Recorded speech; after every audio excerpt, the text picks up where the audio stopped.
This is the first part of the video. We'll go through this keynote probably in two pieces.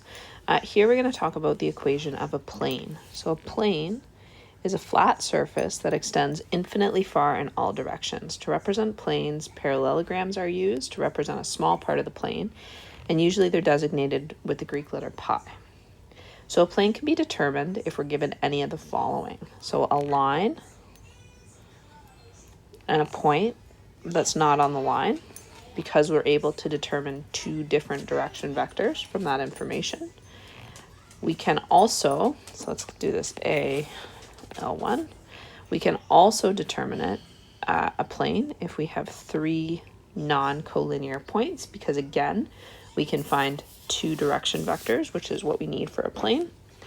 We can find it if we have two intersecting lines, and L2, and then we can find it if we have two parallel and non-coincident lines, so L1 and L2. So given any one of these conditions, we are guaranteed that we can form a plane and that it will be unique. So next we're going to take a look at how we can actually find the equation of a plane. So the vector equation of a plane in R3 is determined by a point and two non-collinear vectors, u and v. So you can think of these as two direction vectors, which is shown in our vector equation of the plane. So we have a point on the plane, and then we have our first direction vector, and then our second direction vector. A plane in R3 is again determined by a point and then two non-collinear vectors. And so that will give us our format for the parametric equations of the plane. Really just an extension for the equations of a line. It's like we have two direction vectors instead of just one. Let's look at an example. So the first thing that we're going to do is find the vector and parametric equations of the plane that contains the 3 points. So we're going to start off by finding the vector equation. And I'm going to do a sketch. You don't have to. Sometimes it helps to visualize. Planes are a pretty abstract thing. So we have 3 points. A, B, and C. And so what we need, and if we have our origin right here, we've got our vector from our origin over to A. So we need a point. So what did we call that point? We called that point A. So we're going to let this be the position vector OA, which is 1, 0, minus 3. Then our first direction vector is U, and we can let that be our direction from A to B. So this is going to be U here. So in order to find that vector, we're just going to subtract our A and B. So 2 minus 1, minus 3 minus 0, 1 plus 3, got an extra comma in there, which is going to give us our direction vector, first one, as 1 minus 3, 4. Now our second direction vector, V, is going to be from A to C. This will be our direction vector U. So that is A, C. Again, we're going to find that by subtracting our components. So 3 minus 1, 5 minus 0, minus 3, plus 3. This gives us our second direction vector of 2, 5, and 0. So now we have the 3 pieces of information that we need. A point, a direction vector, and a second direction vector. So therefore, our equation for our plane is given by 1, 0, minus 3, our point, plus t times 1 minus 3, 4, our direction vector u, plus s times 2, 5, 0. Next, we're also asked to find our parametric equations, which once we have the vector equation, it is a piece of cake. We're just going to break it down into each of our separate components. So x is 1 plus t plus 2s. Y is equal to minus 3t plus 5s. Hopefully your 5s and s's don't look alike. Finally, z is equal to minus 3 plus 4t. And now we've got our vector equation and our parametric equation for a plane. So next, let's look at an application question. Does the point lie in the plane given by this equation here? So it's easier if you write the parametric equations first. So let's do that. So we've got x is equal to 4 plus 3p minus 6q. Y is equal to 1 minus 2p plus 6q. And then lastly, we have z is equal to 6 plus p minus q. So now the first thing that we're going to do is start with our x equation. And we're going to substitute in our x coordinate here. And we're going to solve for an expression connecting p and q. So if I do that, I'm going to get that p is equal to 2q. And this is my equation 1 here.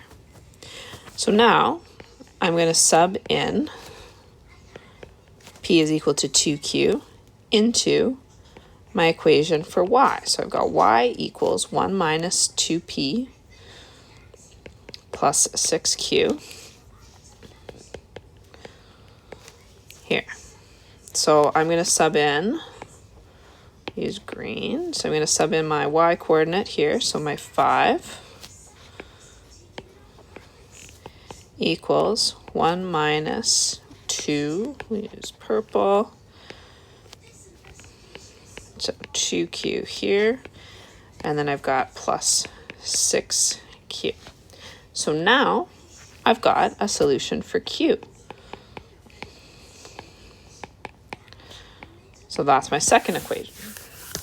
So now what I want to do is I'm going to solve for p. Great, I've got an expression for p. So p equals 2q, so therefore p equals 4. Okay, so now I've only used the first two equations. I've used x and I've used y. My third equation is going to allow me to check if my p and q are consistent. So now I'm going to check my left side, right side, using z. So I've got my left side of the z equation is minus 3. So this comes from right here. So here, here, and here. And then my right-hand side is just for my parametric equation. So 6 plus p minus q. Now I'm going to substitute in my values for p and q. 4 minus 2. My right-hand side is equal to 8. So my conclusion is, since the left side does not equal the right side, the point 4, 5 minus 3 is not in the plane. Okay, let's do one more example of how to find a vector equation of a plane. This time we're given two parallel lines. So let's draw a little sketch of what this looks like to help you visualize what we're actually finding. So we've got line 1, and then we've got line 2. So they are parallel, but distinct. And so what I'm going to do is I've got a point here. So this would be my A1. And then I've got a point here. And this is going to be A2. Now I can connect those two to find a unique direction vector. I'm going to let this be u. I can't just use the two direction vectors from the lines because they're actually scalar multiples of each other. In order to define a plane, you need two unique direction vectors. That can be found by finding the vector in between the 2 points from your equation. So I'm going to let's write this out here. So my vector equation of a plane looks like this. So I've got x, y, z is equal to a1, a2, a3 plus s times u1, u2, u3 plus t times v1, v2, v3. So I'm going to let my A point be equal to the A2 point. So that is going to give me 1, 4, 4.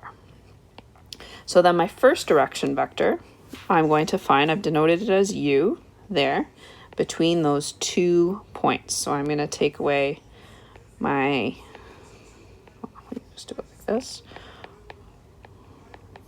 my 2 points on the line. So when I do that, I get 2 minus 1, 4 minus 4, 1 minus 4. So again, I'm just finding the vector that connects those 2 lines. So that gives me my first direction vector as minus 1, 0, minus 3. My second direction vector I'm going to use as my direction vector that's just on line 2. So let me highlight that in blue here, if you can see that. So that's just going to be my direction vector from line 2. So I can call that minus 6, 2, minus 2. And really, probably easier to use the direction vector from 1, 3, okay? Just because it's already in lowest terms. Once I have those pieces, my point, my first direction vector, and my second direction vector, now I can write my vector equation as a little pi symbol. So the equation of my plane is given by R is my point that's on the plane plus t times minus 1, 0, minus 3 plus s times 3 minus 1, 1. And that's how you find the vector equation of the plane containing 2 parallel lines. The next video will talk about normals and the scalar equation of the plane.